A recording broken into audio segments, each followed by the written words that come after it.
Shalom para pemirsa sekalian. Shalom. Selamat berjumpa lagi dalam acara menggali firman Tuhan bersama dengan saya Alfredo Yohari Samosir dan Bapak Gunter Sianturi dengan tema firman Tuhan untuk hari ini. Biarlah rohmu menyala-nyala. Amin. Amin. Shalom Bapak Sianturi. Shalom. Begini Pak, sesuai dengan tema tadi, biarlah rohmu menyala-nyala. Ya. Pertanyaan pertama, apakah yang dimaksud dengan menyala-nyala itu, Pak? Silakan penjelasan dari Bapak. Baik. Menyala-nyala, beringas, berkobar-kobar. Itu di segala situasi. Ya. Entahkah dalam pekerjaan, entahkah dalam tim, dalam segala macam kegiatan, ada yang disebut dengan bernyala-nyala, berkobar-kobar. Juga dalam kerohanian ini. Ya. Berarti lawannya ialah biasa-biasa, adem-adem. Nah sekarang, apa itu bernyala-nyala? Kerohanian ini menyangkut 5 hal. Yang pertama, menyangkut kekudusan. Kekudusan artinya tidak jatuh dalam dosa. Dosa ini banyak, berbohong, marah, cakap kotor, banyak lagi. Itu harus tidak ada. Begitu kira-kira. Itu diberjuangkan. Misalnya berbohong. Hari ini berbohong 3 kali. Besok berjuang lagi. Akhirnya berbohong 2 kali. Berjuang lagi besoknya. Akhirnya berbohong hanya 1 kali. Sampai akhirnya 1 hari tidak pernah berbohong. Begitu juga yang lain. Misalnya memberi. Tadinya pelit. Sekarang berjuang. Lalu mulai mau memberi. Tapi belum memberi banyak, berjuang lagi sampai akhirnya dia mampu memberi banyak. Apalagi mengasihi atau tidak cakap kotor, berjuang lagi. Tadinya cakap kotor, berjuang. Begitu kira-kira dalam sisi kekudusan, dalam sisi tidak jatuh dalam dosa. Yang kedua, berhubungan dengan berdoa. Berdoa itu ada berdoa semalam-malaman seperti Tuhan Yesus di taman. Ada berdoa Tuhan Yesus waktu hari masih gelap, pagi-pagi dia bangun dan pergi ke tempat sunyi dan berdoa di sana. Ada berdoa berpuasa. Ada berdoa dengan iman yang kuat sehingga mujizat terjadi. Ada orang berdoa masuk kamar dan berdoa di sana sampai menangis. Itu berkobar-kobar namanya. Jadi bukan berdoa biasa-biasa, ya Tuhan Yesus, berkatilah makanan ini dalam nama Yesus, amin. Begitu juga malamnya Tuhan Yesus kami mau tidur, amin. Memang itu sudah kebiasaan, sudah rutinitas. Tapi bernyala-nyala lebih dari itu. Mungkin berdoa tadinya hanya 1 menit, berdoa jadi 2 menit, berdoa jadi 5 menit, berdoa 15 menit, berdoa setengah jam, berdoa 1 jam. Apa yang didoakan? Ya tentu banyak. Mendoakan pemerintah, mendoakan rakyat, mendoakan negara, mendoakan polisi, mendoakan, semua didoakan sampai kepada keluarga. Itu berdoa. Apalagi? Yang ketiga, hubungannya bernyala-nyala itu dengan membaca atau mengetahui kebenaran sampai seperti apa kebenaran itu. Apa kebenaran yang ada, yang sesungguhnya menurut Tuhan. Yang tadinya kita banyak tahu tentang kebenaran hanya berupa menurut manusia. Adat istiadat, kemudian norma-norma lain, etika, moral. Mungkin itu yang kita tahu. Tapi bagaimana dengan firman Tuhan? Apakah firman Tuhan menyalahkan itu? Apakah bertentangan dengan firman Tuhan? Itu kita gali dari firman Tuhan yang kita baca. Kita terus baca. Bagaimana tentang masuk surga? Bagaimana kata Tuhan? Mungkin kita hari-hari sebelumnya berkata, ya tergantunglah. Saya masih banyak dosa sehingga saya ya inilah. Ya kalau masuk surga mending, kalau tidak ya apa boleh buat. Tapi seperti itukah firman Tuhan? Wah itu kita gali dalam firman Tuhan. Kita baca, tiap-tiap hari kita baca. Bernyala-nyala. Seperti saya dulu tadinya dari kampung datang ke Medan, bawa ajimat. Itu yang benar menurut bapak saya. Supaya jangan diguna-gunai orang. Setelah digali firman Tuhan, rupanya yang bisa diandalkan cuma Tuhan, bukan ajimat. Salah lagi. Tadinya bapak saya bilang, jangan kau menantang. Kalau kau jual, ku beli. Rupanya firman Tuhan berkata, jangan melawan orang jahat. Kasihilah musuhmu. Ditampar pipi kiri, berikan pipi kanan. Salah lagi. Jadi menggali firman Tuhan itu digali, sehingga tahu seperti apa kebenaran dalam hidup ini. Itu mengenai firman Tuhan. Sekarang mengenai iman. Mengenai iman itu juga harus besar. Harus besar, tidak khawatir, tidak ragu-ragu, tidak takut. Ukurannya di sini. Kalau di sini khawatir, kalau di sini ragu-ragu, kalau di sini bimbang, biarpun kita bilang kita percaya, nggak betul, karena di sini yang menentukan. Misalnya kita naik motor, supirnya kencang, lalu kita bilang, wah ini tabrakan lagi, wah ini tabrakan lagi. Itu tidak ada iman. Meskipun kita berdoa ya Tuhan, nggak juga ada itu. Harus misalnya seperti corona sekarang, kita lihat banyak orang meninggal. Lalu bagaimana iman kita? Kita pun khawatir juga. Bagaimana ya? Bagaimana ya? Jangan-jangan. Tapi kalau orang percaya firman. Misalnya Mazmur pasal 91 ayat 5, 6 dan 7 berkata di sana, sekalipun penyakit sampar merayap di waktu petang, dan sekalipun 10.000 rebah di sebelah kananmu, itu tidak akan menimpamu, katanya. Lalu itu kita percayai, kita yakini, dan kita berkata, tidak ada yang bisa menimpa saya. Corona tidak bisa menyentuh saya dan anak-anakku. Nah itu beriman. Itu menyala-nyala, bernyala-nyala. Tidak berkata, ya kalau mati ya matilah. Itu tidak beriman. Nah menyangkut kekudusan tadi, menyangkut daripada doa, menyangkut daripada pengetahuan kebenaran firman, menyangkut kepada iman. Satu lagi, menyangkut kepada penginjilan, pemberitaan firman, bercerita tentang Yesus yang menyelamatkan, Yesus yang mengampuni dosa. Amin. Pernahkah kita cerita itu? Baik di kede, baik di pesta, baik di mana-mana. Itu bernyala-nyala, maksudnya berkobar-kobar cerita terus. Jumpa sama orang cerita, jumpa di angkot cerita, jumpa di pesta cerita. Oh Yesus sudah mengampuni dosa kita di Golgota, di kayu salib. Dia ceritakan, kita tidak masuk neraka lagi, kita sudah pasti masuk surga. Dia cerita. Itulah berkobar-kobar. Bukan dari tiap hari dari pagi sampai petang mikirkan di mana nanti dapat lagi rezeki. Bawa beca hanya mikirkan misalnya di mana penumpang ada. Bukan salah memikirkan itu, tapi itu saja dari pagi sampai sore, sehingga tidak bernyala-nyala dalam Tuhan. Itu kira-kira yang disebut bernyala-nyala. Dan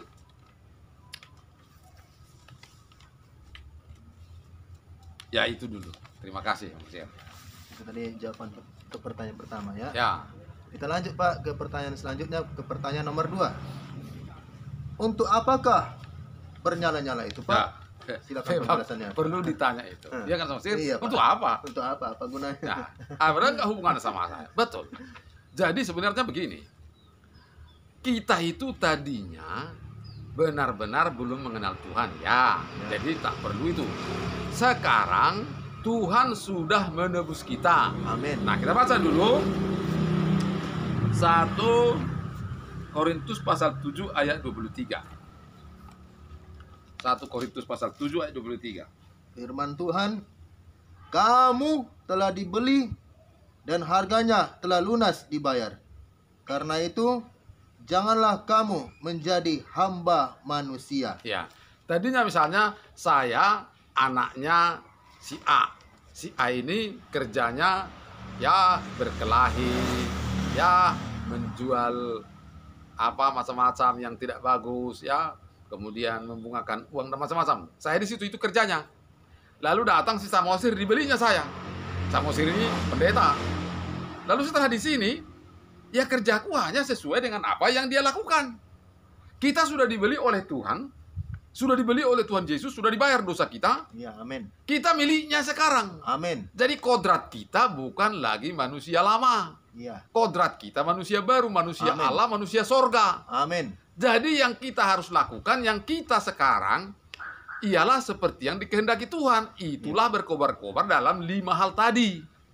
Sama seperti tadinya singa, lalu diubah jadi domba. Kodratnya sekarang domba. Ya pastilah dia makan rumput, bukan lagi makan lembu atau kijang. Jadi untuk apa makan rumput dia? Ya memang itulah kodratnya. Itulah habitatnya. Jadi kalau ditanya kenapa saya harus berkobar-kobar? Untuk apa? Ya memang saya sudah di situ. Kenapa saya beritakan firman? Nah, saya sudah di situ. Saya tidak lagi yang dulu. Yang dulu si Gunther Sianturi yang dulu memang ya duniawi. Jadi yang ku cari juga duniawi. Sekarang sudah berpindah saya. Amin. Jadi artinya tadinya saya tidur di dekat Sungai Deli, tidur di bawah kardus-kardus. Makanan saya nasi basi, mandi di Sungai Deli yang kotor. Lalu dibeli orang, diangkat orang ke rumahnya. Rumahnya cantik, ada shower, ada magic jar. Ya saya di situlah mandi pakai shower. Kenapa harus mandi pakai shower nggak di Sungai Deli? Ya memang kontrak saya sudah di situ. Jadi kalau ditanya kenapa begitu, ya memang itulah saya. Memang sudah begitu. Itu yang pertama. Yang kedua, setan mau membunuh kita. Kalau kita tidak lawan dia, kita pasti dibunuhnya. Baca dulu Yakobus pasal 4 ayat 6. Firman Tuhan. Tetapi kasih karunia Yakobus ya. Iya, Yakobus 4 ayat 6. Oh, Yakobus 6 ayat 6. Yakobus pasal 4 tadi. Baik tadi. Ya, kita tunduklah kepada Allah. Ayat 7. Ya. Karena itu tunduklah kepada Allah dan lawanlah iblis, maka ia akan lari daripadamu. Iya. Amin. Jadi iblis itu harus dilawan. Gak bisa tidak. Kalau tidak dia membunuh kita. Baca dulu 1 Petrus 5 ayat 8. 1 Petrus 5 ayat 8. Firman Tuhan. Ya. Sadarlah dan berjaga-jagalah. Lawanmu si iblis berjalan keliling sama seperti singa yang mengaum-aum dan mencari orang yang dapat ditelannya. Iya, jadi kalau tidak kita lawan, kalau kita tidak sungguh-sungguh ikut Tuhan, tidak menyala, tidak dalam lindungan Tuhan, ya iblis tinggal tenang membunuh kita, matilah kita, dilanggar motor lah, apalah penyakit kanker lah, tumor lah, ya, digilas apalah, macam-macam jatuh lah, apalah, lumpuh lah, segala macam. Tapi kalau kita lawan dia, yang membawa penyakit, yang membuat penyakit, sebab bukan Tuhan yang buat penyakit, setan saja. Yohanes 10 ayat 10, Yesus datang membawa hidup dan kelimpahan. Amin. Sedangkan iblis datang membawa, membunuh, dan membinasakan. Jelas. Jadi dia harus kita lawan. Lawan apa? Dengan iman, dengan apa tadi, semua perlengkapan senjata Allah itu. Jadi yang pertama tadi, itu kodrat. Yang kedua, supaya kita aman dari setan. Iya. Itu kira-kira. Yang ketiga, itu bukti kita hidup. Jadi kita berkobar-kobar, kita bergerak. Itu karena hidup. Kalau mati kan nggak ada. Mana ada jalan orang mati? Mana ada orang berlari orang mati? Jadi kalau ada orang berlari, itu bukti bahwa dia hidup. Ya. Itu bukti bahwa dia hidup. Orang bangun, orang bangkit, orang mandi, itu bukti bahwa dia hidup. Jadi ada lagi bukti hidup yang lebih perkasa, yang lebih militan, yang lebih agresif. Nah, itu kita. Kemudian yang berikutnya adalah itu modal kita. Ada modal misalnya tidak kita gunakan, seperti misalnya mobil tidak kita gunakan, seperti misalnya kereta tidak kita gunakan, rumah tidak kita gunakan, kan sayang.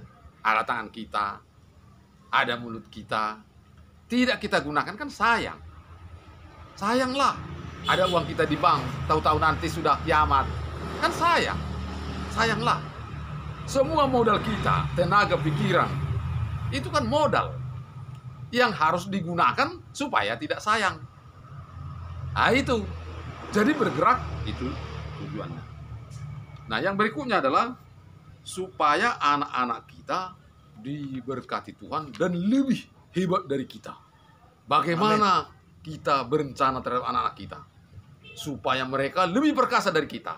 Kita harus dekat kepada Tuhan. Iya. Supaya jangan apa yang disebut dengan hukum tabur tuai. Kalau hukum tabur tuai terjadi, kita pemabuk, anak kita pun jadi pemabuk. Kita memperkosa orang, anak kita pun diperkosa orang. Kita membunuh orang, anak kita, keturunan kita akan dibunuh orang. Itu namanya hukum tabur tuai. Galatia pasal 6 ayat 7. Itu berlaku terus. Nah, itu kira-kira jawabannya kenapa kita harus bernyala-nyala. Pertanyaan selanjutnya ke pertanyaan nomor 3. Saya sudah begini, ya gini aja terus. Atau apa yang harus aku perbuat? Ya. Mohon penjelasan dari Bapak, silakan. Tadi berkata, wah aku sudah begini saja. Bagaimanalah? Ada orang bilang, banyak dosa saya, Tuhan tidak. Ya sudah, nggak bisa lagi. banyak dosa saya. Mungkin Tuhan tidak berkenan lagi pada saya. Baca dulu Matius 9 ayat 13. Pasal 9 Ayat 13. Firman Tuhan, jadi pergilah dan pelajarilah arti firman ini. Yang ku kehendaki ialah belas kasihan dan bukan persembahan. Karena aku datang bukan untuk memanggil orang yang benar, melainkan orang berdosa. Jadi kalau kita merasa dosa banyak, pas Yesus cocok sama kita. Amin. Kalau merasa dosa banyak, Yesus pas cocok untuk kita. Karena Amin. dia datang bukan untuk orang benar, Iya. tapi untuk orang berdosa. Amin. Sama seperti saya banyak dosa. Nah, jadi jangan merasa payah atau berat atau susah atau tidak mau datang kepada Tuhan Yesus kalau banyak dosa. Iya. Itulah saatnya kita datang. Iya. Kemudian yang berikutnya, orang berkata, saya sudah tidak ada harapan. Saya sudah hampir putus asa ini. Baca dulu Yesaya pasal 40 ayat 28 sampai 31. Firman Tuhan, tidakkah kau tahu dan tidakkah kau dengar? Tuhan ialah Allah kekal yang menciptakan bumi dari ujung ke ujung. Ia tidak menjadi lelah dan tidak menjadi lesu. Tidak terduga pengertiannya.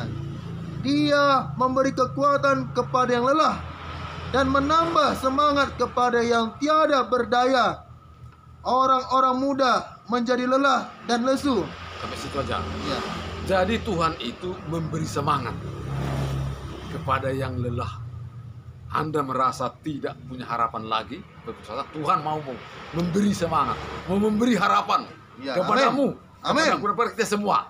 Ya, Dia amin. pemberi harapan. Amin. Nah, Ya. kemudian ada orang berkata, merasa Tuhan itu jauh. Mari kita baca dulu Mazmur 34 ayat 19. Ya. Saya seperti merasa Tuhan jauh, katanya. Apa kata firman Tuhan dalam Mazmur 34 ayat 19? Ya. Firman Tuhan, Tuhan itu dekat kepada orang-orang yang patah hati, dan Ia menyelamatkan orang-orang yang remuk jiwanya. Yang remuk jiwanya, yang patah hati, dia dekat. Seperti tadi. Dekat, bukan Amin. jauh. Dekat. Sudah Amin. di sampingmu, sudah di sampingku. Mau masuk, mau menyelamatkan kau. Mau menyembuhkan penyakitmu. Mau menolong seluruh persoalanmu. Amin. Kira gitu. Jadi jangan merasa jauh. Terus, merasa nggak layak. Baca dulu Yohanes 8 ayat 3, 10 dan 11. Yohanes pasal 8 ayat 3, 10 dan 11. 3 ayat saja. Yohanes pasal 8. Mungkin kita sudah merasa tidak layak, ya, mungkin kita jahat atau apalah gitu. Firman Tuhan, Ayat 3. maka ahli-ahli Taurat dan orang-orang Farisi membawa kepadanya seorang perempuan yang kedapatan berbuat zina. Kedapatan berbuat zina. Ayat 10. Ayat 10. Lalu Yesus bangkit berdiri dan berkata kepadanya, hai perempuan, di manakah mereka? Tidak adakah seorang yang menghukum engkau? Jawabnya, tidak ada Tuhan. Lalu kata Yesus, aku pun tidak menghukum engkau. Pergilah dan janganlah berbuat dosa lagi mulai dari sekarang. Aku Amin. pun tidak menghukum kau, kata Tuhan Yesus kepada perempuan berzina tadi. Ya. Perempuan berzina. Yesus berkata, aku tidak menghukum. Pergilah, tapi jangan buat dosa lagi, ya. Begitu hebat kasihnya. Amin. Seberapa berat pun kesalahan kita, seberapa besar pun hancurnya pun hidup kita, dia datang. Aku tidak menghukum. Bangkitlah, ayolah, baliklah, hiduplah lagi. Luar biasa kan? Nah, itu para pemirsa. Jadi apa yang kita harus perbuat? Datanglah kepada Yesus. Nanti masuk kamar, berdoalah di sana. Tuhan Yesus, buatlah aku bernyala-nyala, buatlah aku sungguh-sungguh ikut Tuhan. Masuk kamar nanti malam, berdoalah begitu. Datanglah pada Tuhan, mintalah kepadanya. Dia pasti datang, dia pasti mau, dia pasti membuka, dia pasti menolong, Amin. dia Amin. pasti menghiburmu. Terima kasih, Tuhan memberkati. Demikianlah para pemirsa sekalian, percayalah kepada Tuhan, maka roh kita akan menyala-nyala. Indah bersama Tuhan ke saudara-saudara sekalian. Itu yang bisa membuat kita bernyala-nyala di dalam Tuhan. Akhir kata, kami akan berpisah. Selamat berjumpa untuk minggu depan. Shalom. Tuhan Yesus Kristus memberkati.